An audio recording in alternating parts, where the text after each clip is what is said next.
Year 5 class teacher Tracy Stewart has just taught a lesson on electricity. She discusses with two colleagues how to make this area of the curriculum even more engaging for her pupils. Electricity is quite a simple context. It's a bit like a jigsaw puzzle, putting things together. And I think it's problem solving. And I think we as teachers have to think differently about how we can get different contexts for applying electricity in their learning. And I've seen examples in the past of people using an electric circuit to create a lighthouse, or getting complicated circuits and maybe doing traffic lights with different switches. But once you make it real, then you get that level of enthusiasm from the children, because you get more success and they can see that something's happening rather than just a bulb. And what I liked about your lesson was you were brave enough to have the buzzers and to have the earache and to think, oh, I'm going to do it, because they loved it. They absolutely loved it. And I know at first, you know, people do think, I'll do it with bulbs. But to do it with the buzzers made it different, and it gave them back some enthusiasm as well. Yes. If they join, they'll make the buzzers sound. As science coordinator, what issues are there relating to electricity that you think you've overcome?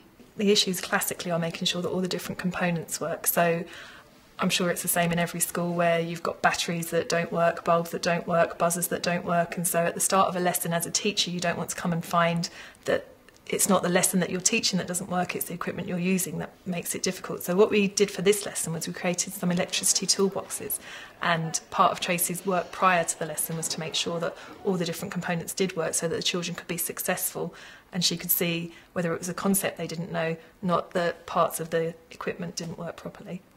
So the first thing I'm going to ask you to do is have a look in your electrician's toolkit.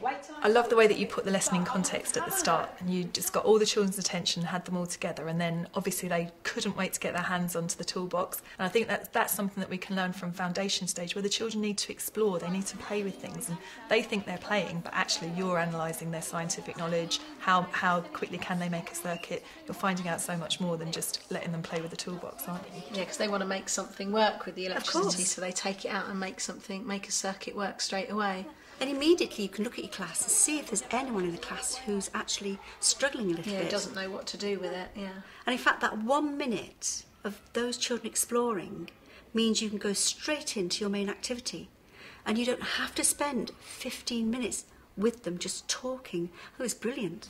So everybody's ready for their first task. So when I say go, I've put the timer up on the board. You've got 2 minutes. We need a circuit that will power a light bulb. So interestingly, on using the timer, that actually makes children manage their time themselves.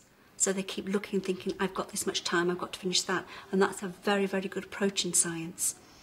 And what we have to remember is we're not only teaching scientific knowledge, we're teaching scientific ways of working, and they require personal capabilities.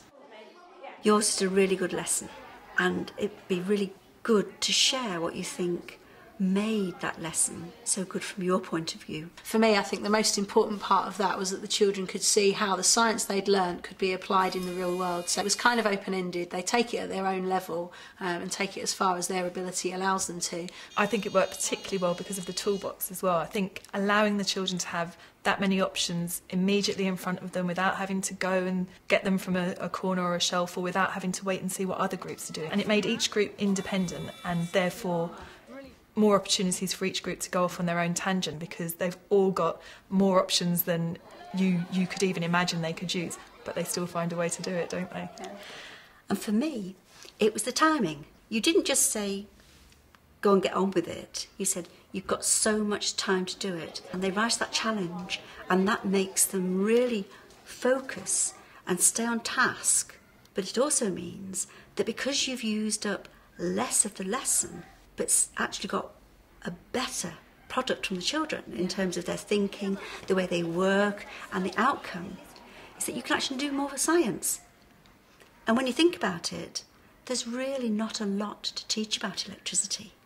So we could spend the majority of the topic doing fabulous problem-solving activities in different contexts, exactly what you were saying, and it'll be a far richer and better experience for the children.